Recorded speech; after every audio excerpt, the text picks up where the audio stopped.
Hello everyone, कैसे हैं आप लोग। उम्मीद करता हूँ अच्छे होंगे, बढ़िया होंगे। My self Sandeep Bishnoi, chartered accountant. आप सबका स्वागत करता हूँ मैं फिर से वन एग्जाम डॉट इन के अपने यूट्यूब चैनल पे। जी हाँ, हम लोग जो है प्रिपरेशन कर रहे हैं किसकी, यूजीसी नेट जेआरएफ के लिए। और कॉमर्स सब्जेक्ट से अगर आप तैयारी कर रहे हैं तो आप बिल्कुल सही जगह पे है, बिल्कुल राइट प्लेस पे है। बिकॉज वन एग्ज़ाम जो है वो शुरू कर चुका है आप सब के लिए। यूजीसी नेट जो कॉमर्स का पेपर है, कॉमर्स के सभी सब्जेक्ट्स जो है हम लोग यहाँ पे तैयार कर रहे हैं। और हमारा टारगेट है नेक्स्ट 45 टू 60 डेज के अंदर कंप्लीट सिलेबस, कंप्लीट जो है आपका syllabus, previous year questions, revisions, summary, everything, हर वो रिसोर्सेज जो आपको जेआरएफ तक पहुंचाएगा, स्मार्ट तरीके से पहुंचाएगा, कम समय के अंदर, कम एफर्ट के अंदर पहुंचाएगा। वो सारे संसाधन, वो सारे रिसोर्सेज जो है आपको इस एक सिंगल प्लेटफॉर्म पे मिलेगा। और दूसरी बात, मैं और मेरे साथी हम तीनों 2021 एग्जाम के अंदर हमने 100 परसेंटाइल, 99.9999 परसेंटाइल ये अचीव किए हैं, जेआरएफ हासिल की है। तो हम आपके साथ शेयर करेंगे कि किस तरीके से जो है आप जेआरएफ को अचीव कर सकते हैं, स्मार्ट तरीके से जो है अपनी चीज़ों को मैनेज करके। ओके। और सबसे खास बात, ये सारी जो क्लासेस है ये इनिशियली यूट्यूब के ऊपर जो है एब्सोल्युटली फ्री स्ट्रीम की जा रही है हमारे नए channel one exam NTA net. इस चैनल के ऊपर आपको ये सारी क्लासेस जो है यूट्यूब के ऊपर बिल्कुल फ्री अवेलेबल है। इसके अलावा जो पीपीटीज है क्लास की, टॉपिक, हर टॉपिक के लिए डिटेल जो पीडीएफ नोट्स है, कलर्ड, जो प्रीवियस ईयर क्वेश्चंस की फाइल्स है टॉपिक वाइज, ये सब जो है आपको हमारे one exam dot in app के ऊपर मिलेगा। जो one exam dot in app है कि प्ले स्टोर पे iOS के ऊपर अवेलेबल है।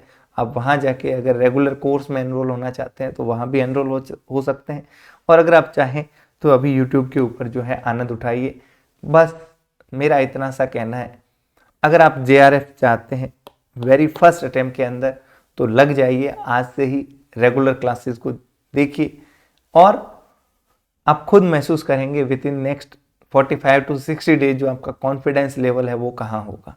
चलिए, मैं जो है आपको क्या बता रहा था, लास्ट क्लास के अंदर हम डिमांड पढ़ रहे थे। एक्चुअली क्लासेस का थोड़ा ड्यूरेशन लास्ट 2-3 क्लासेस का कम था, इस वजह से करीब 15 मिनट 20 मिनट की 2 क्लासेस हो गई। अदरवाइज इतना लंबा टॉपिक है नहीं और कुछ जो है शुरुआत है तो थोड़ी सी स्पीड जो है मेरी स्लो रही है। लेकिन आज हम इस टॉपिक को क्या करेंगे, कंक्लूड करेंगे, ख़त्म करेंगे और आगे बढ़ेंगे।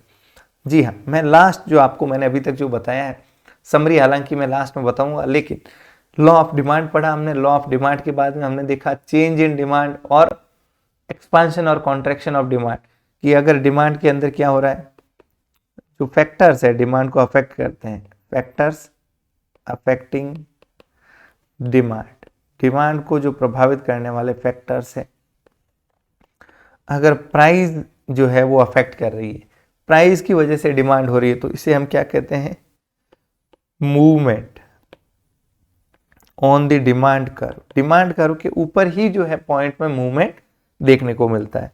इसी को हम क्या कहते हैं, एक्सपांशन या कॉन्ट्रैक्शन। सॉरी,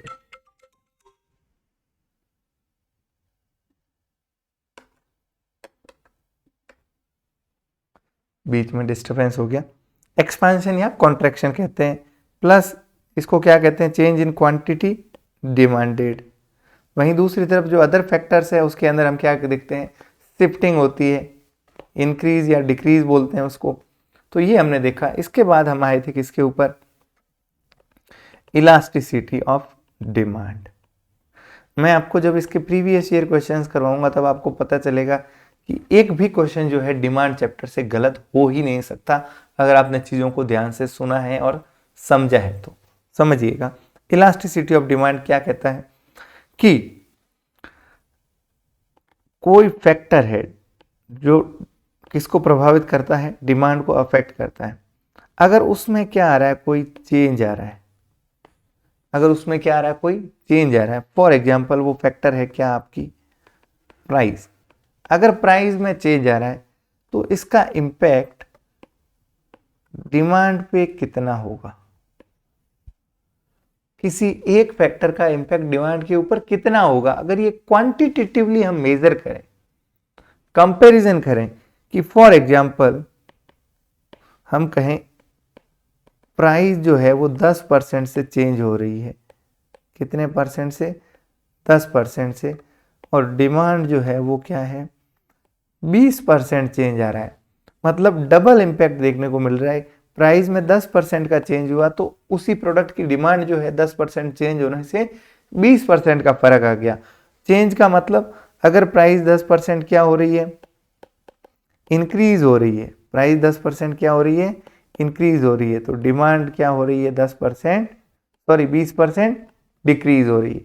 वहीं प्राइस 10% डिक्रीज होगी तो डिमांड क्या होगी, 20% इंक्रीज होगी। मतलब इनवर्स रिलेशन है। वो हमें कौन बताता है, लॉ ऑफ डिमांड हमें बताता है कि दोनों के बीच में कैसा रिलेशन है, इनवर्स रिलेशन है। तो हम बात करेंगे यहाँ सिर्फ किसकी, चेंज की, कि भाई प्राइस इतने में से चेंज हो रही है तो डिमांड कितने, उसमें कितना चेंज आ रहा है। जो इसका रिलेशन है वो क्या कहलाता है, इलास्टिसिटी, यानी फ्लेक्सिबिलिटी। इलास्टिक वाली पैंट लोअर पहनते हो आप, कि वो कितना फ्लेक्सिबल है। ओके, अब एक और एग्जांपल लेके मैं आपको बताता हूं कि फॉर एग्जांपल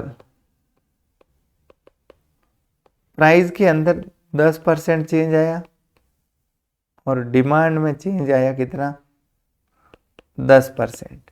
तो बताओ इलास्टिसिटी कितनी है, इलास्टिसिटी ऑफ डिमांड कितनी है, 1। 1 क्या दर्शाता है, क्या शो करता है 1 बताओ, कि जितना चेंज इसमें आएगा किसमें, प्राइस के अंदर, उतना ही चेंज किसमें आएगा, डिमांड के अंदर। जितना चेंज इसमें उतना ही चेंज डिमांड में। इट मींस इलास्टिसिटी कितनी है, 1, परफेक्ट 1। इसको क्या बोलते हैं 1 को, unitary elastic. Unitary elastic, unitary elastic का मतलब आप समझ गए, परफेक्ट 1, जितना चेंज प्राइस में आएगा उतना ही डिमांड में आएगा। प्राइस अगर 10% बढ़ रही है तो डिमांड 10% घट रही है, प्राइस अगर 10% घट रही है तो डिमांड 10% इंक्रीज हो रही है। सेकंड, प्राइस में अगर 10% चेंज आ रहा है और डिमांड के अंदर जो है 15% या 20% चेंज आ रहा है, प्राइस में तो 10% का ही चेंज आया लेकिन डिमांड में उससे ज्यादा 15% का आ गया, इलास्टिसिटी कैसी है, मोर देन 1। और इसको क्या बोलते हैं, मोर देन 1 को इलास्टिक डिमांड। कैसी बोलते हैं, इलास्टिक डिमांड। तीसरा, इसमें 10% आया, इसमें 10 से कम आया, मान लो 5% आया, 6% आया, 7 आया, 8 आया या 9 आया, 10 से कम, जितना प्राइस में चेंज आया उससे कम चेंज आ रहा है किसमें, डिमांड में, तो इसको बोलेंगे क्या, इन इलास्टिक डिमांड। ये क्या है, लेस देन 1।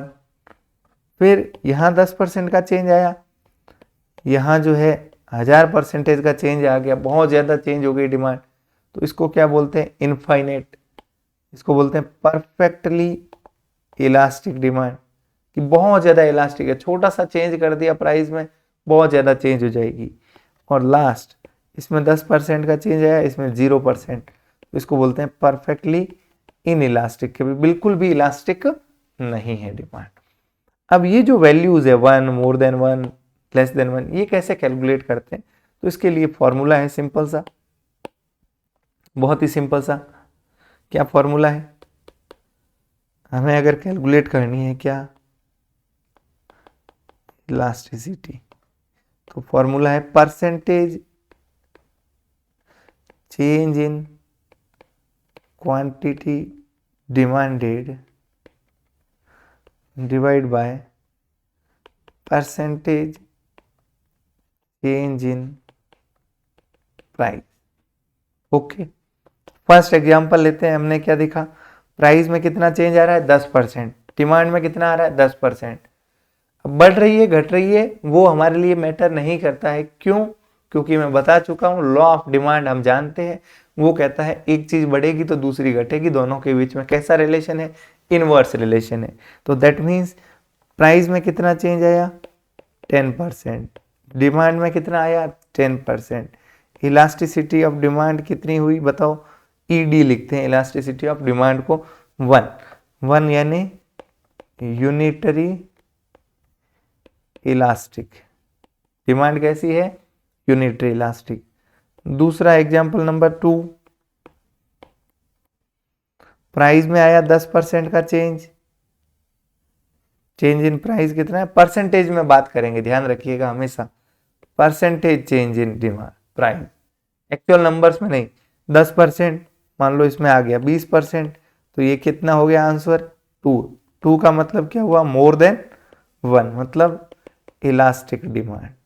ओके, नाम से ही पता चल रहा है, यूनिटरी इलास्टिक मतलब जितना प्राइस में उतना ही डिमांड में, इलास्टिक मतलब फ्लेक्सिबल है मतलब मोर देन 1, इन इलास्टिक मतलब लेस देन 1, परफेक्टली इलास्टिक मतलब इनफाइनेट। मान लो इधर 10,000% का चेंज आ गया, इधर छोटा सा 10% का चेंज आया, मतलब ये एक तरीके से इनफाइनेट है। और परफेक्टली इन इलास्टिक मतलब इधर 10% का चेंज आया, ऊपर कोई चेंज नहीं आया, क्वांटिटी में 0, ये क्या है, परफेक्टली इन इलास्टिक, बिल्कुल भी इलास्टिक नहीं है। तो ये 5 डिग्री ऑफ इलास्टिसिटी है, और इलास्टिसिटी को मेजर करने का ये फॉर्मूला है जो आपको पता होना चाहिए। हम हमेशा किस में बात करेंगे, परसेंटेज टर्म्स में बात करेंगे। क्लियर? ओके। अब एक चीज बताइए, मैं अगर आपको कुछ एग्जाम्पल के रूप में बात करूं कि फॉर एग्जाम्पल कोई एक प्रोडक्ट है, उसकी प्राइस पहले थी 60 रुपये, नाउ जो है उसकी प्राइस हो गई है कितनी, 72 रुपीज। ओके, उसकी डिमांड जो थी वो पहले कितनी थी, 1000 kg, 1000 किलो बिकता था। कब? अर्लियर, जब रेट क्या थी 60 रुपये थी। नाउ अब डिमांड जो है वो कितनी होगी, अगर इलास्टिसिटी ऑफ डिमांड जो है वो 2 है, इलास्टिसिटी ऑफ डिमांड कितनी है 2 है, तो हम कैलकुलेट कर सकते हैं क्या, जी हाँ कर सकते हैं। बताओ, percentage change in price, percentage change in demand, price में कितना चेंज आ रहा है, 60 से 72 हो रही है, मतलब 20% इंक्रीज हो रहा है, 20% का चेंज आ रहा है। इलास्टिसिटी कितनी है बताओ, 2, सॉरी डिमांड पहले कितनी थी 1000 kg, मतलब इसमें 20% का चेंज है, इलास्टिसिटी 2 है, मतलब 40% चेंज आएगा किसमें, डिमांड के अंदर, डबल चेंज आएगा। तो प्राइस क्या हो रही है, इंक्रीज हो रही है, प्लस हो रही है, तो डिमांड क्या होगी, डिक्रीज होगी। कितनी होगी, 40% डिक्रीज होगी। कितनी होगी, 40% डिक्रीज, तभी तो आंसर 2 आएगा। ठीक है, तो आप 1000 में से 40% जो लेस कर दीजिए, आपका आंसर आपके सामने है। क्लियर है? आप कैलकुलेट कर सकते हो किसी भी तरीके से, बस आपको पता होना चाहिए क्या फॉर्मूला क्या है, percentage change in quantity demanded divided by percentage change in price. ये भी याद नहीं रखना है कि ऊपर क्या होगा नीचे क्या होगा। क्यों? क्योंकि अगर मोर देन 1 की बात करें, मतलब इलास्टिक डिमांड, तो मोर देन 1 कब आएगा, जब ऊपर डिमांड, ऊपर कुछ जो न्यूमरेटर है वो ज्यादा होगा, डिनोमिनेटर क्या होगा, कम होगा, तभी मोर देन 1 आएगा आंसर, तभी उसको क्या बोलेंगे, इलास्टिक। तो ऑटोमेटिकली नीचे क्या रही होगी, प्राइस रही होगी, ऊपर डिमांड में उससे ज्यादा चेंज आया तो ऊपर क्या रहेगी, डिमांड रहेगी। तो ये रट्टा लगाने की जरूरत नहीं है। वहीं अगर लेस देन 1 की बात करें तो ये कब आएगा, ऊपर मान लो 6 है, नीचे 10 है, तो प्राइस में 10% चेंज है, डिमांड में 6% ही चेंज है, तभी तो लेस देन 1 आएगा, 0.6 आएगा आंसर। ओके, मतलब इन इलास्टिक डिमांड है तो ऊपर हमेशा क्या रहेगी, डिमांड रहेगी। ओके, अब ये सेम मेथड आप जो है यूज कर सकते हो किसके लिए, दो और इलास्टिसिटी होती है, ये तो हमने पढ़ा कौन सा, प्राइस इलास्टिसिटी, एक होती है income elasticity, income elasticity, same he formula, percentage change in demand, demand में कितना change, divided by percentage change in income, कि भाई इनकम में 10% चेंज हो रहा है तो डिमांड में कितना चेंज होगा। ओके, क्लियर, सिर्फ प्राइस की जगह क्या रह जाएगी, इनकम। बस यहाँ ध्यान ये रखना है कि मान लो हमें कहा जाए कि इनकम 10% से चेंज हो रही है और उसकी डिमांड जो है वो 30% चेंज हो रही है, बताओ इलास्टिसिटी ऑफ इनकम कितनी है, तो हम कहेंगे कितनी है, 3 है। क्यों, 30 divide by 10, percentage change in demand divided by percentage change in income, इस फॉर्मूले के हिसाब से कितना आ गया, 3। अब अगर आपको कही जाए कि ये इनकम 10% क्या हुई है, इंक्रीज हुई है, बताओ डिमांड 30% क्या हुई होगी, तो जाहिर सी बात है डिक्रीज नहीं। लॉ ऑफ डिमांड सिर्फ क्या बताता है, प्राइस और डिमांड का रिलेशन बताता है, इनकम और डिमांड का नहीं बताता है। तो इनकम और डिमांड में तो डायरेक्ट रिलेशन होता है, भाई इनकम बढ़ेगी तो जाहिर सी बात है लोग ज्यादा खरीदेंगे, तो ये 10% प्लस हुआ है तो ये भी 10% क्या हुआ होगा, प्लस हुआ होगा। अगर ये इनकम 10% घटी है तो ये भी क्या घटी, डिमांड भी क्या होगी, घटेगी। जबकि प्राइस इलास्टिसिटी में हमें क्या देखना होता है, इनवर्स रिलेशनशिप देखना होता है। आई थिंक ये बात बहुत बेसिक है, कॉमन है, ठीक है। अच्छा, एक और चीज़ बता देता हूँ, मैं जो है नीचे टेलीग्राम ग्रुप का एक लिंक डाल दूंगा, अगर आपकी कोई भी क्वेरीज हो आप उस टेलीग्राम ग्रुप को ज्वाइन ज़रूर कर लें।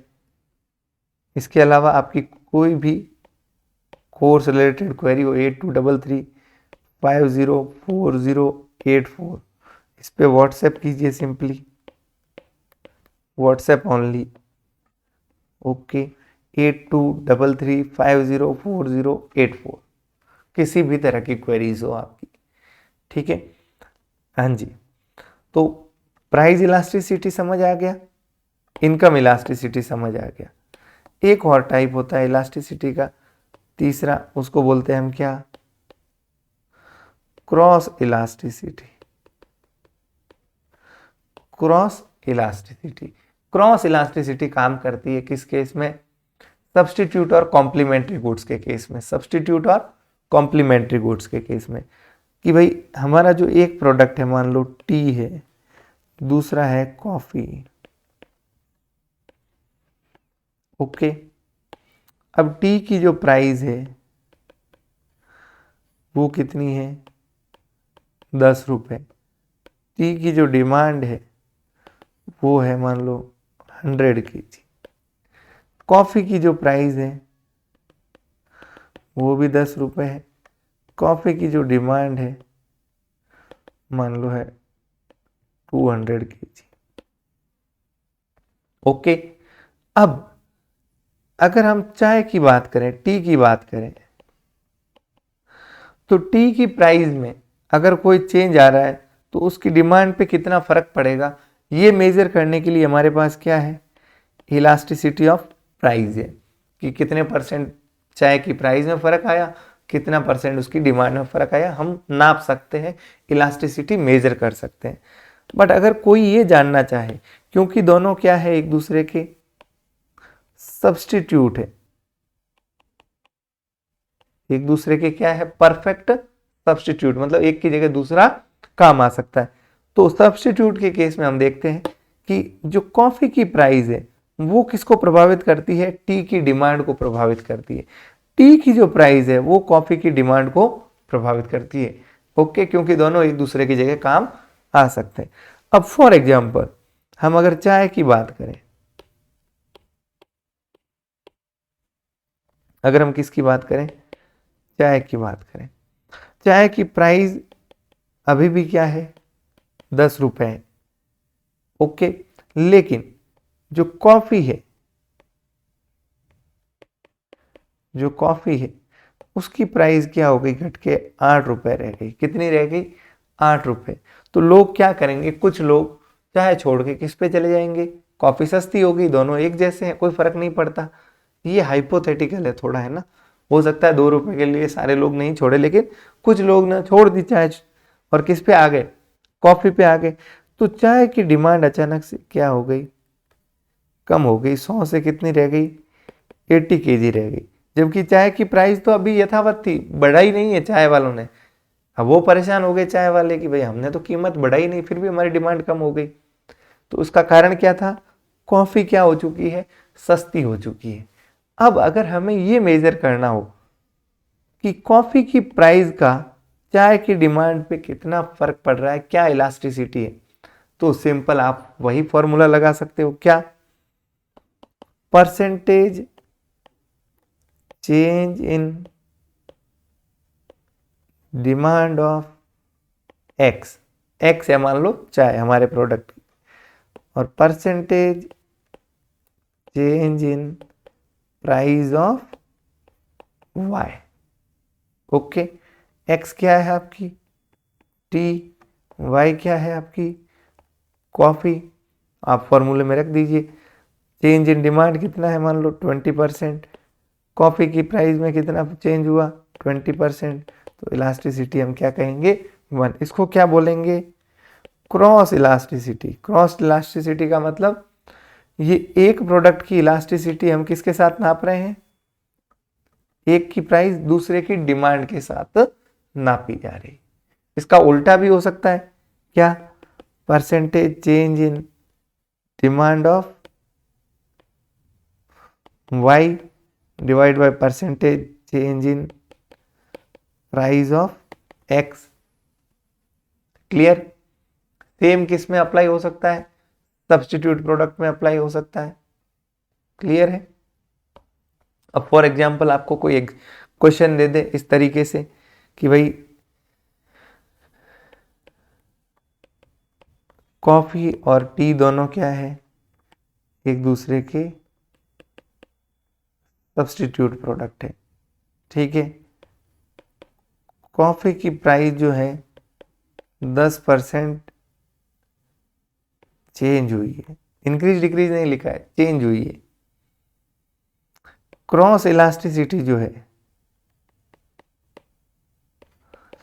वो 3 है। कितनी है, 3 है। बताओ टी की डिमांड पे क्या फर्क पड़ेगा, कितना चेंज आएगा। तो सिंपल हम कर सकते हैं, क्या, फिर कॉफी की प्राइस में कितना चेंज आया, 10%। क्रॉस इलास्टिसिटी कितनी है, 3, मतलब 3 गुना चेंज आएगा किसके ऊपर, चाय की डिमांड के ऊपर। कितना, 30%। क्लियर है। क्रॉस इलास्टिसिटी का मतलब एक की प्राइस का इंपैक्ट दूसरे की डिमांड पे कितना है। ओके। अब अगर ये पूछ ले कि प्राइस जो है 10% प्लस हुई है, मतलब इंक्रीज हुई है, तो बताओ ये 30% ये क्या होगा, इंक्रीज होगा डिक्रीज होगा, सोच के जवाब देना।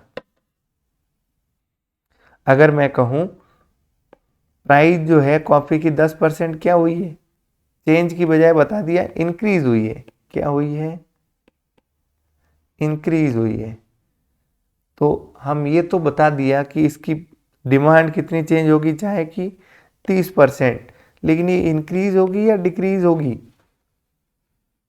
तो जाहिर सी बात है, आप सोचिए लॉजिकली। नॉर्मली प्राइस अपने ही गुड्स की, किसी एक गुड्स की, चाय की प्राइस का चाय की डिमांड के साथ इनवर्स रिलेशन है, लॉ ऑफ डिमांड कहता है। लेकिन सब्स्टिट्यूट के केस में आप सोचिए, तो आप लॉजिकली सोच सकते हैं, कॉफी महंगी हुई है, इंक्रीज हुई है 10%, तो जो कॉफी पीने वाले छोड़ के किस पे जाएंगे, चाय पे जाएंगे। तो चाय की डिमांड क्या होगी, इंक्रीज होगी।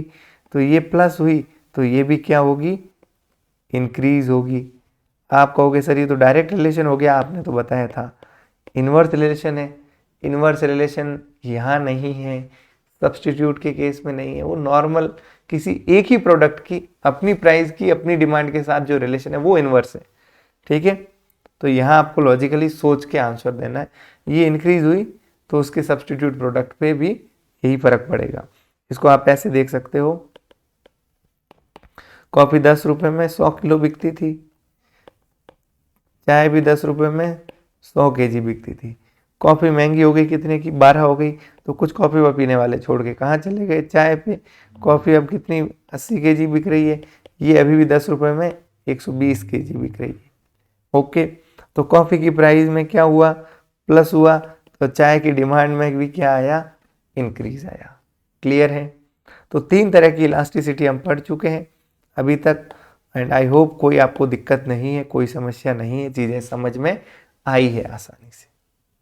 ओके, अब इलास्टिसिटी मेजर करने के 3 तरीके होते हैं। ये जो इलास्टिसिटी हमने पढ़ी अलग 3 तरह की, methods to calculate elasticity of price elasticity. पहला, ये परसेंटेज जो वेरिएशन मेथड है, अभी हमने देखा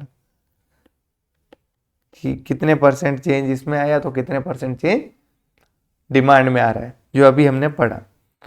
दूसरा होता है टोटल एक्सपेंडिचर मेथड या टोटल आउटले मेथड, और तीसरा होता है जियोमेट्रिक या पॉइंट मेथड। ओके, तो पहला समझ चुके हैं परसेंटेज वाला, टोटल आउटले मेथड समझ लेते हैं। फर्स्ट वाले के अंदर हमने देखा कितनी डिग्री होती है, 5 डिग्रीज होती है, 1, more than 1, less than 1, infinite और 0। ओके, ये 5 अलग अलग डिग्रीज ऑफ इलास्टिसिटी होती है। अब सेकंड मेथड हम समझते हैं, टोटल एक्सपेंडिचर और टोटल आउटले मेथड।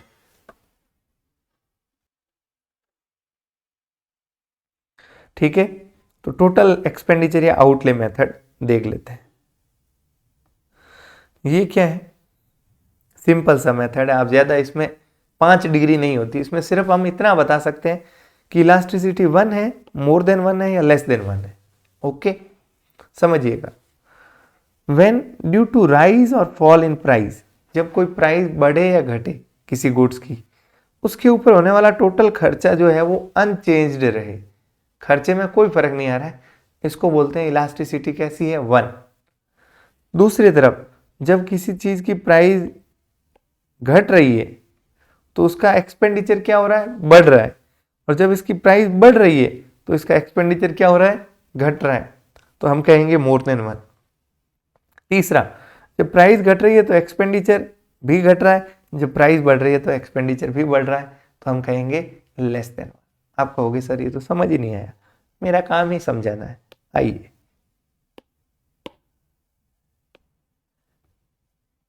कहाँ चला गया, ये मान लो कोई प्रोडक्ट है, प्रोडक्ट क्या सीधा लिख देता हूं, एप्पल, खाने वाला। ठीक है, प्राइस, एप्पल की बात कर रहे हैं, एप्पल की प्राइस और क्वांटिटी। अगर इसकी प्राइस 10 रुपए है प्रति किलो, तो लोग जो है मान लीजिए 50 केजी खरीदते हैं। कितने, 50 केजी। टोटल खर्चा इस पे कितना हो रहा है, एप्पल पे 500 रुपए। क्लियर। अब अगर प्राइस बढ़ रही है, प्राइस बढ़ रही है, 10 से बढ़ के क्या हो गई, 12 हो गई। ठीक है, कितनी हो गई, 12 हो गई। लेकिन जो खर्चा है वो अभी भी कितना का कितना रह रहा है, 500 ही रह रहा है। टोटल एक्सपेंडिचर कांस्टेंट है, उसमें कोई परिवर्तन नहीं आ रहा है। तो आप कैलकुलेट कर लीजिए, क्वांटिटी बैलेंसिंग फिगर आ जाएगी, कितना है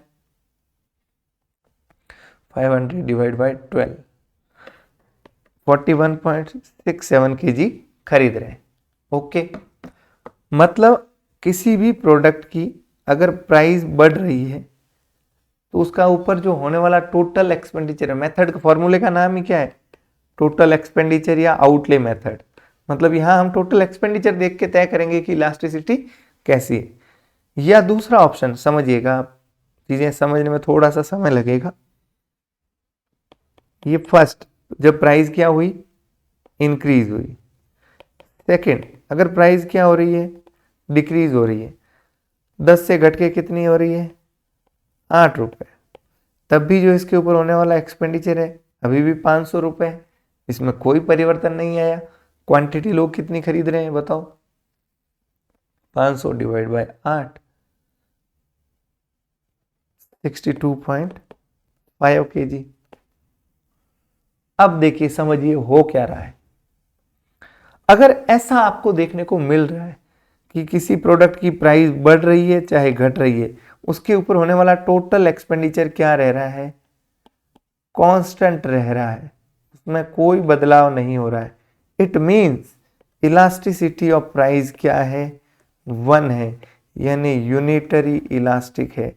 और यूनिटरी इलास्टिक होने का मतलब ये कहता है कि जितना चेंज किस में आ रहा है, प्राइस में जितना चेंज आ रहा है प्लस माइनस, उतना ही चेंज किस में आ रहा है, डिमांड में।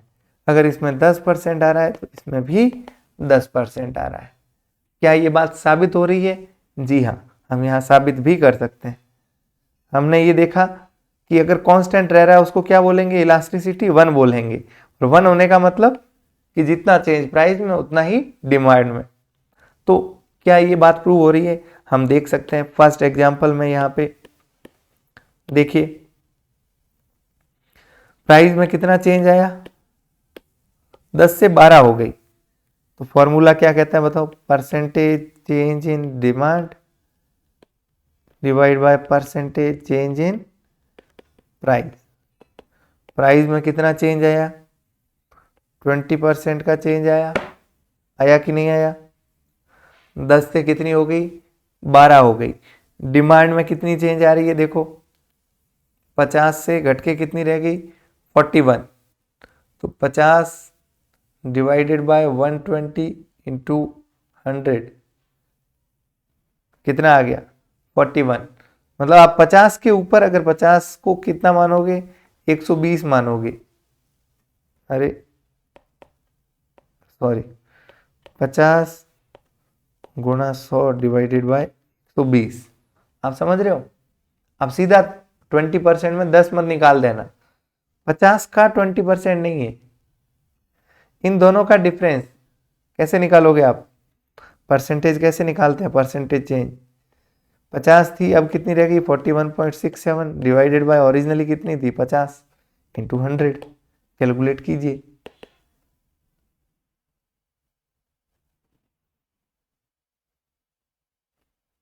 समझ रहे हो बात को?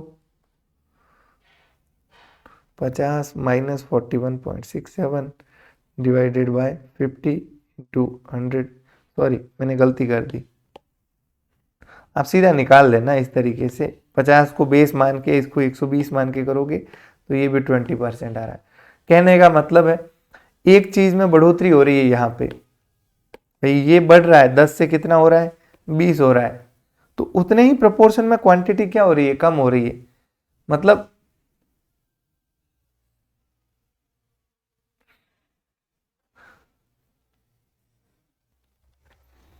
हाँ जी, तो कुल मिला के आप देखिए, कोई दो चीज़ों को आप जोड़, बाकी बेसिक नियम है कि प्राइस गुणा क्वांटिटी, तो ये टोटल एक्सपेंडिचर आ रहा है, ये 10 गुणा 10 100 है। इसको 10 से बढ़ा के 12 कर दोगे और उत्तर आपको 100 चाहिए, तो जितना परसेंट इधर बढ़ाया उतना परसेंट इधर क्या कर दीजिए, घटा दीजिए। तो अगर टोटल एक्सपेंडिचर जो है कांस्टेंट रह रहा है, मतलब जितना प्राइस में चेंज है उतना ही क्वांटिटी में चेंज, मतलब इलास्टिसिटी 1। ठीक है। दूसरा, सेकेंड क्या कह रहा है,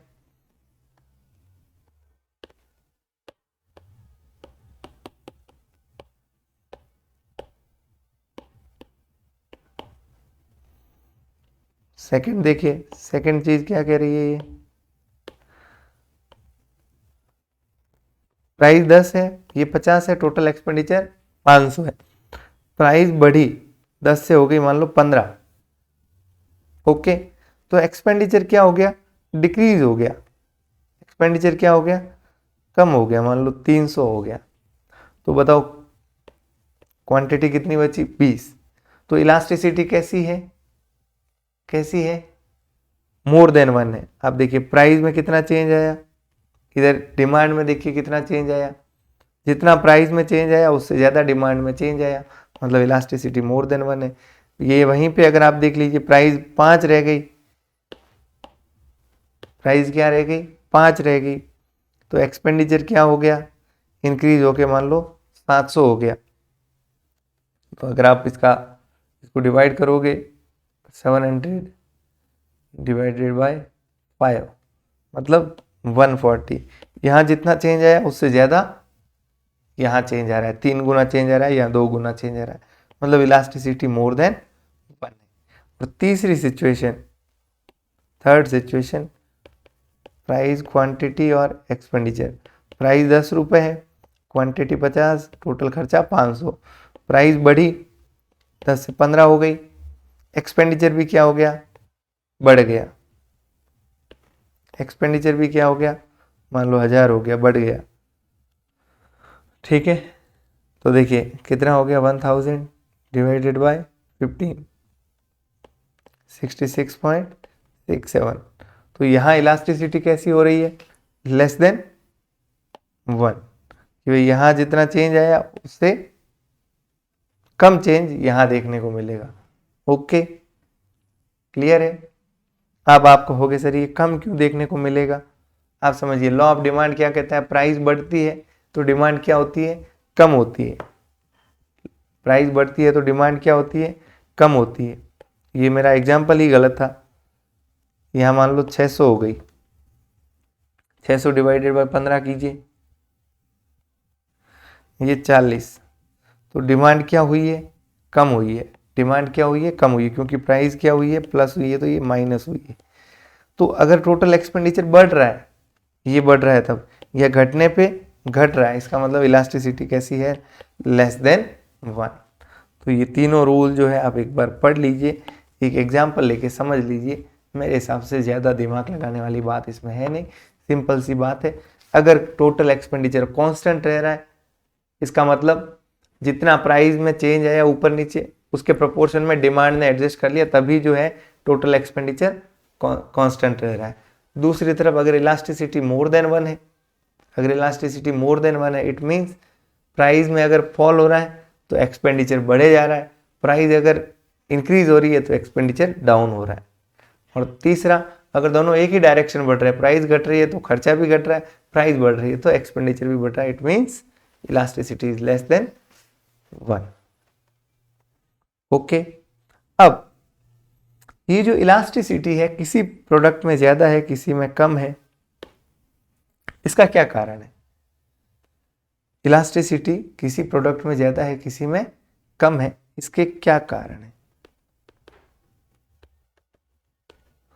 फैक्टर्स विच डिसाइड इलास्टिसिटी, कि भाई 0 है, इनफाइनाइट है, 1 है, मोर देन 1 है, ये ऐसा क्यों है, अलग अलग इलास्टिसिटी क्यों है। तो कई सारे फैक्टर्स है जिसकी वजह से ऐसा होता है, हम एक बार नजर डालते हैं। First, nature of commodity. Commodity का नेचर, कॉमोडिटी का नेचर समझिएगा।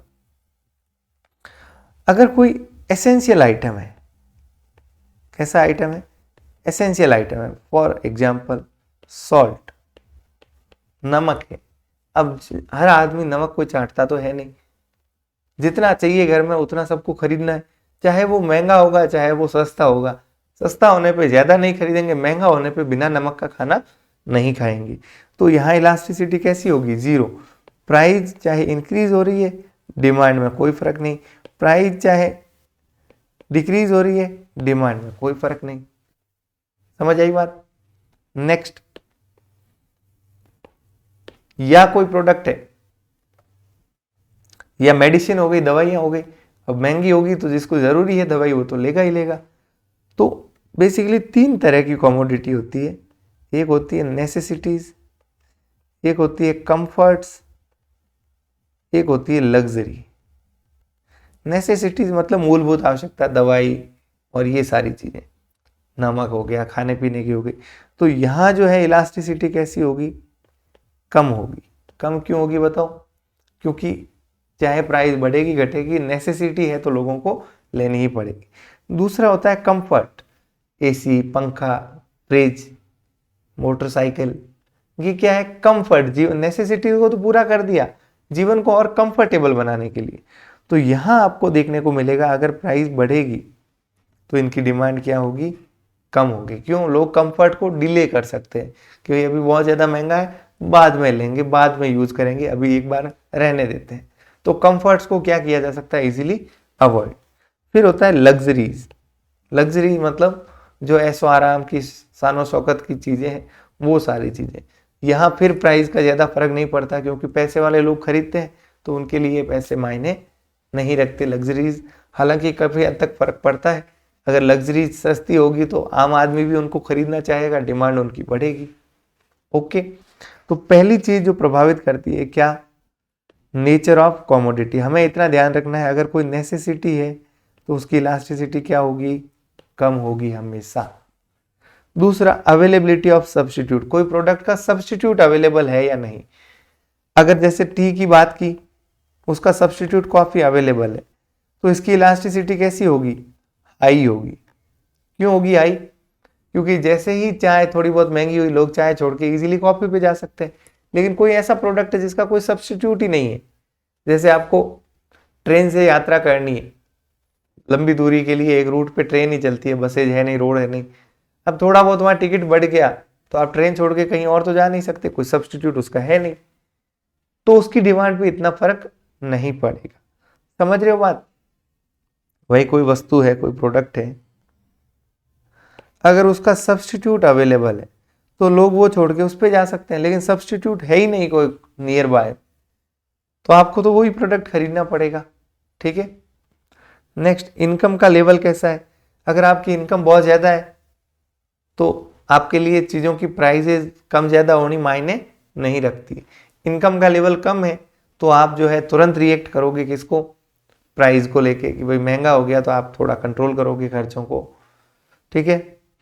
लेवल ऑफ प्राइस, खुद की प्राइस, जैसे नमक का माचिस की डिबिया हो गई 50 पैसे 1 रुपये मिलती है, तो अब वहाँ पे कीमत इतनी ज़्यादा कम है कि 10 पैसे बढ़ा भी दिए तो कोई फर्क नहीं पड़ता। फिर पोस्टपोनमेंट ऑफ कंजम्पशन, क्या आप कंजम्पशन को पोस्टपोन कर सकते हो या नहीं? कि जैसे कुछ कंफर्ट की चीज़ें होती है उनको आप क्या कर सकते हो? पोस्टपोन कर सकते हो कि यार चलो अभी रहने देते हैं, महंगा है। लेकिन कुछ है ऐसा जिसको पोस्टपोन नहीं कर सकते, कि आपको शाम को चाय पीनी है वो पीनी है, सुबह पीनी है वो पीनी है। ऐसा नहीं कि अभी मरने देते हैं, महीने भर बाद सस्ती होगी चाय तब एक साथ में पिए। फिर नंबर ऑफ यूजेज, जैसे मिल्क की बात की, जिसके यूज जितने ज़्यादा इलास्टिसिटी उतनी ज़्यादा, जिसके यूज जितने कम इलास्टिसिटी उतनी कम। जैसे नमक का काम सिर्फ सब्जी में डालना है, रोटी में मिलाना है, तो लिमिटेड यूज है और वो यूज आपको करना ही पड़ेगा। भाई मिल्क की बात करें, ज़्यादा यूज है तो इलास्टिसिटी भी ज़्यादा है, मतलब दूध अगर महंगा हो गया तो लोग अपने यूजेस को क्या कर लेंगे? कम कर देंगे। कम करने का मतलब डिमांड क्या होगी? अचानक से कम। फिर शेयर इन टोटल एक्सपेंडिचर, आपके टोटल खर्चे में कितना हिस्सा ऑक्यूपाई करती है वो कमोडिटी। ठीक है। जैसे मैं 1 लाख रुपया कमाता हूँ, खाने पे मेरे 10,000 खर्च होते हैं, अब वो 10 की जगह 11,000 भी हो जाएगा खर्चा, मुझे कोई फर्क नहीं पड़ेगा।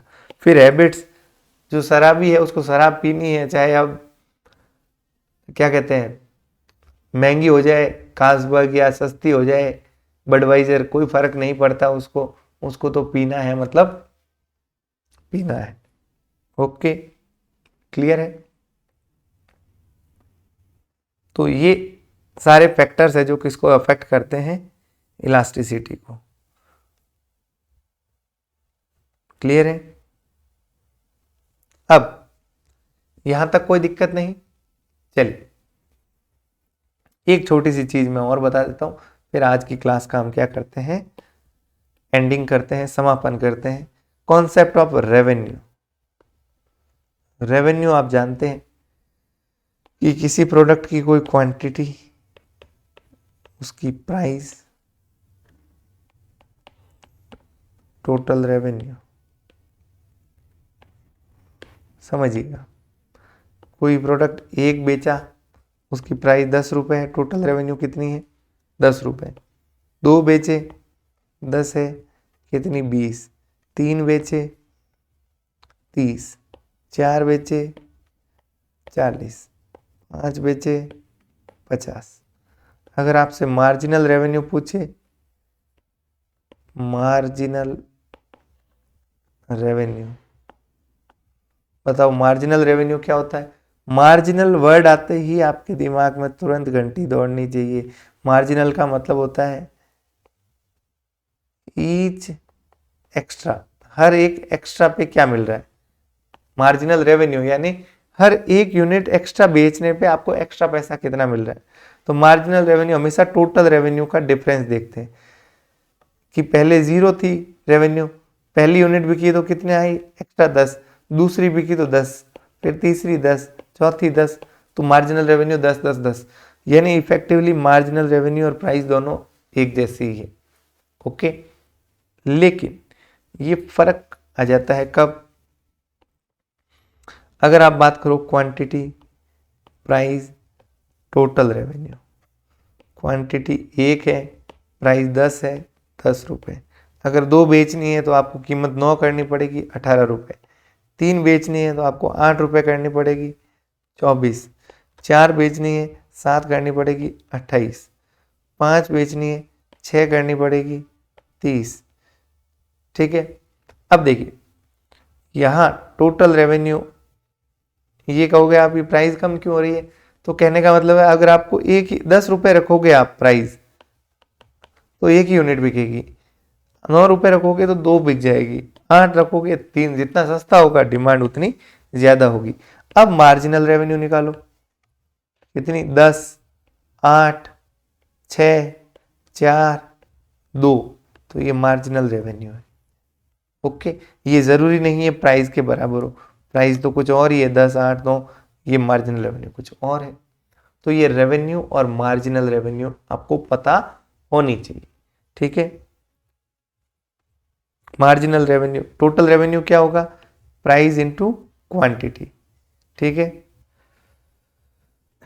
ठीक है। एवरेज रेवेन्यू अगर निकालना हो तो एवरेज कैसे निकालते हैं बताओ? इसमें अगर आपको एवरेज रेवेन्यू निकालना है तो total revenue divided by quantity, तो 10 डिवाइडेड बाय 1 कितनी आ गई 10, 20 डिवाइडेड बाय 2 10, 30 डिवाइडेड बाय 3 10, तो ये एवरेज रेवेन्यू। वही यहाँ पे निकालना है तो 10 डिवाइडेड बाय 1 10, ये एवरेज रेवेन्यू। 18 डिवाइडेड बाय 9 24 8, यानी जो प्राइस है वही क्या है आपकी एवरेज रेवेन्यू है। ठीक है, ठीक है, चलिए आज के लिए इतना काफ़ी है। धन्यवाद। अपना जो डिमांड का चैप्टर है पूरा हो चुका है। मैं आप सबसे रिक्वेस्ट करूंगा अगेन, एक तो आप चैनल को ज्वाइन करें रेगुलर क्लासेस के लिए, और दूसरा वन एग्जाम ऐप को ज़रूर डाउनलोड करें। oneexam.in ऐप है, प्ले स्टोर पर मिल जाएगी। अगर आप iOS यूज़र हैं, एप्पल को यूज़ करते हैं, तो आप 8233504084 पे व्हाट्सएप कर दीजिए, हम आपको मदद कर देंगे कैसे डाउनलोड करनी है। थैंक यू वेरी मच, धन्यवाद। और जो भी आपकी क्वेरीज है, सजेशंस है, ज़रूर शेयर करें कमेंट्स के माध्यम से, हमें मोटिवेट मिलेगा। नया चैनल है, ठीक है, तो इसके ऊपर ज़रूर समय लगेगा हमें ग्रो करने में, बट जो हमने इरादा लेके शुरू किया है डेफिनेटली हम उसके अंदर सक्सीड होंगे। और हर एक विद्यार्थी जो सिंसियरली फॉलो करेगा, नेट JRF से कम कुछ भी अचीव नहीं करेगा। Thank you very much.